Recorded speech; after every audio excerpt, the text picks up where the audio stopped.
Welcome to your Morning Boost, brought to you by AWB Education. Here, we amplify knowledge, widen reach, and broaden impact in education, delivering your daily dose of professional development. This program is sponsored by Grundmeyer Leader Services, where together we are transforming education, one leader at a time. Now, get ready to amplify your day with your Morning Boost. It's Friday, and you have earned your final Your Morning Boost for the week. Happy Friday, everybody. We are concluding our remarkable series with Kristen Gwen Becker of History IT, and we're wrapping up with the ultimate actionable advice.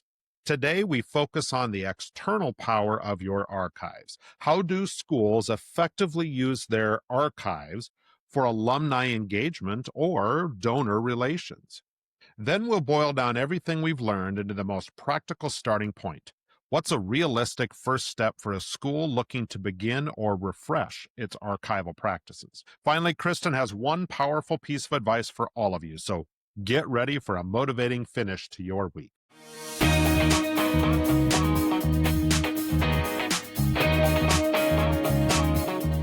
All right, Kristen, let's talk about the essential task of external relations. Just how do schools effectively use their archives then for alumni engagement or donor relations?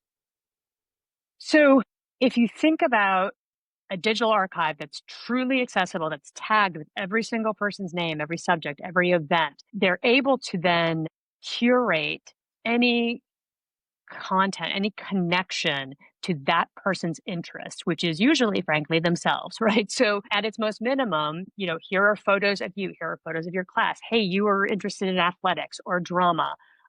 And so they're able to just have that, where they're able to make that personal connection. Anyone in alumni engagement or fundraising is going to tell you that is going to move the needle further than a cold, general email about being a part of a larger history, and make it about you.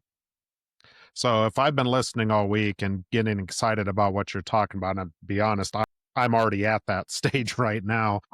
What's a realistic first step? If I'm a school, I want to begin this process or to refresh my archival practices, what's that realistic first step for me to consider?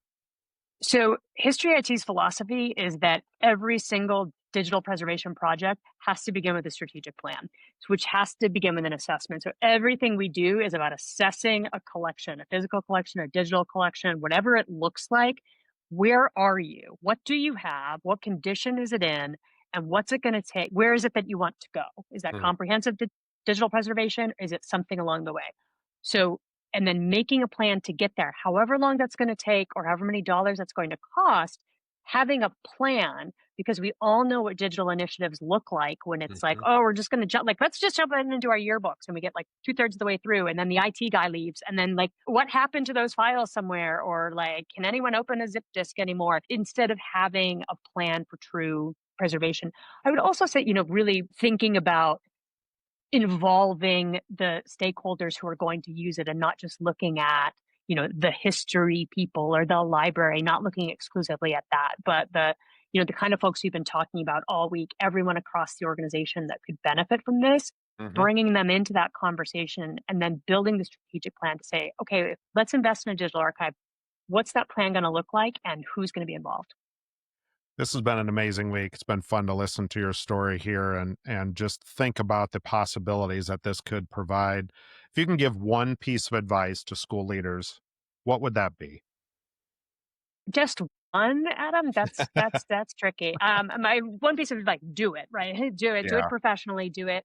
Make the investment. Jump in. I would say I'm going to give you two more things. Start early. Usually, as I mentioned earlier in the week, organizations will start to think about this when they have a milestone. And it's a longer process. These projects take time. And so if you're looking at 100-year milestone and you want to start 6 months before some event, you're in trouble. So really thinking ahead.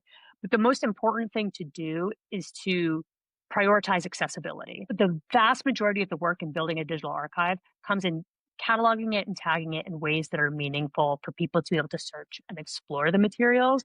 So if what you're going to do is scan a bunch of PDFs and put them on your server and then check the, weird digital box, don't bother because it's not going to bring any new value.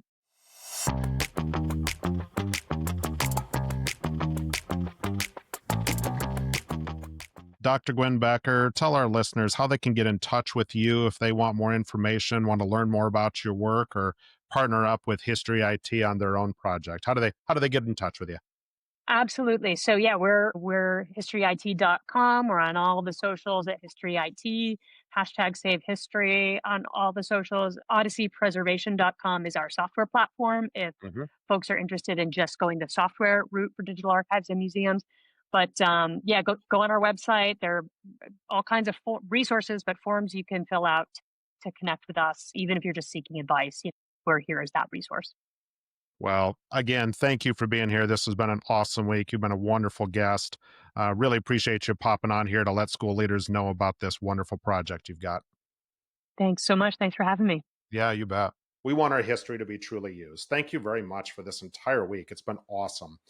All right, listeners, this has been a wonderful week. I look forward to what we can bring for you next week again on your Morning Boost. Thanks for listening. Have a wonderful weekend. I know you have earned it. We'll be back here again on Monday as we talk with you again next week. That concludes another episode of Your Morning Boost. We hope today's daily dose of professional development helps you amplify knowledge, widen reach, and broaden impact. Your Morning Boost is an AWB education production brought to you with the generous support of Grundmeyer Leader Services.